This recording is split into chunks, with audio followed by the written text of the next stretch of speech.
Yun, good morning, good afternoon pala. So, good afternoon po mga kabahay. Nandito tayo ngayon sa isa sa mga projects natin dito sa may CONCEPCION 1, Marikina. Now, i-review natin siya. This is 6.7 million pesos. Dalawa po yung parking space nito. So, tapos, dun sa likod may space ka pa. And, ang lot area natin dito is mga 97. And then, ang floor po natin is 98.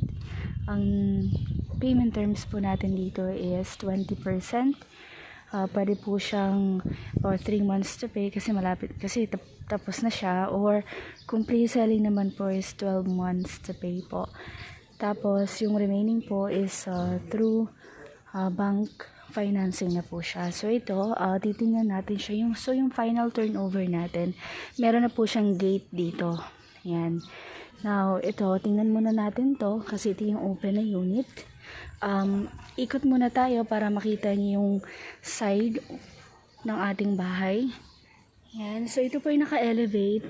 Nung Ulysses po, hindi po ito binaha, no? Pero nung naundoy po, tayo po ay binaha dito ng at least, I think, mga lagpas tuhod po. Kasi dati hindi pa ayos yung mga drainage, pero ngayon lahat po ng drainage dito ay bago. Kaya nung bagyong Ulysses, hindi po tayo pinaha. Yan. Okay po. Now, tingnan muna natin siya. Okay. So, dito may space ka pa rin. May easement ka.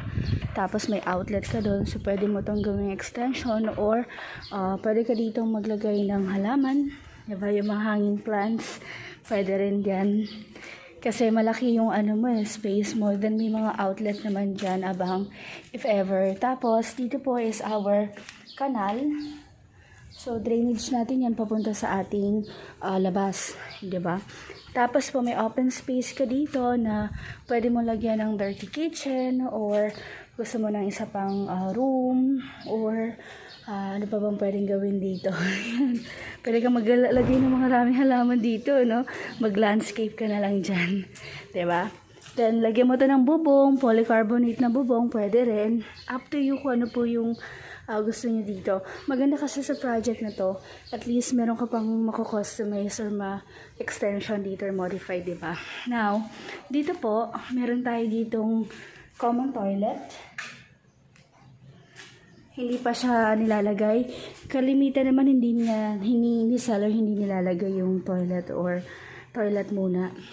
Upon turnover na lang. Now, meron ka ditong maid's quarter or stock room po. Right? Then dito is your access papunta sa ating kitchen. Ayan. Now, dito sa ating living and dining area, meron din tayo ditong common toilet and bath. Yan po. Alright. Then, ito na yung ating kitchen. So, dito po, ang turnover natin dito, meron na siyang upper and lower cabinet po. Yan. Tapos, may space ka na rin dito for your gas stove or pwede din sa refrigerator. Mas malaki po yung space mo dito para lagyan ng mga kitchen appliances mo. Tapos dito naman po sa part na to is your dining area.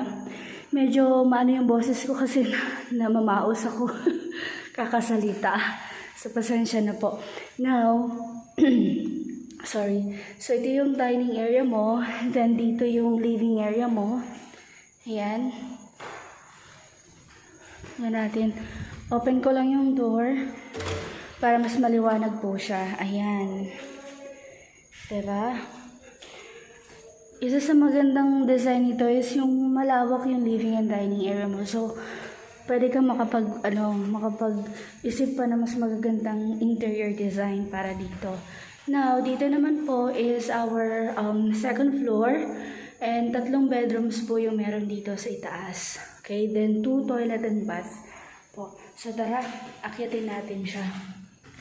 Yung hagdanan po natin is diretso siya. May ano ba yung tawag doon? Kakalimutan ko na. May pusa. So, ito yung first room natin. So, dito po sa unit natin, ang turnover, wala po siyang cabinet. Okay? Then, dito tayo sa second bedroom. Yan. Yung mga rooms natin dito, malalaki naman siya. Kasya siya mga double bed. Yan.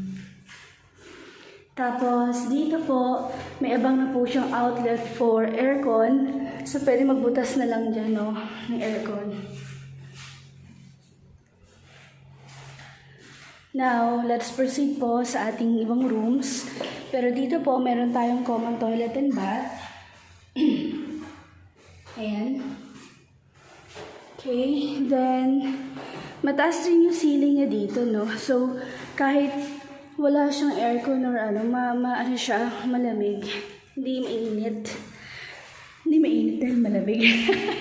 Ano ba naman yung sinabi kong yan? So, ito po yung ating master bedroom. Okay. Malawak din po siya. Wala lang po siyang cabinet, pero definitely pwede nyo naman pong lagyan. Okay.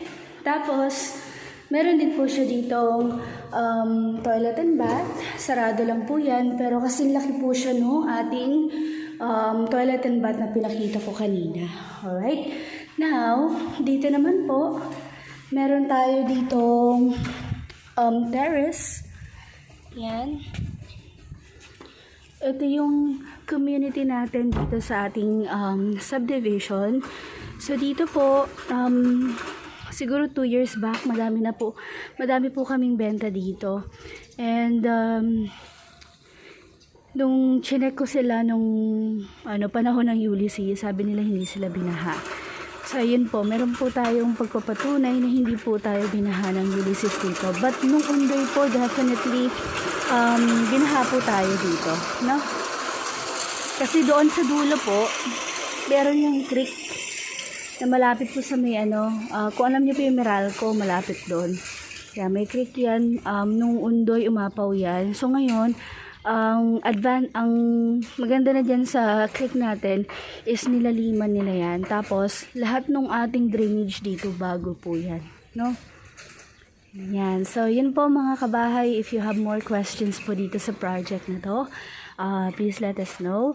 And huwag niyo pong kalimutan mag-subscribe po sa aming channel Mag-asawa. Malapit na po kami mag 15,000 subscribers. Hi guys! Ayun, hi guys. Bye!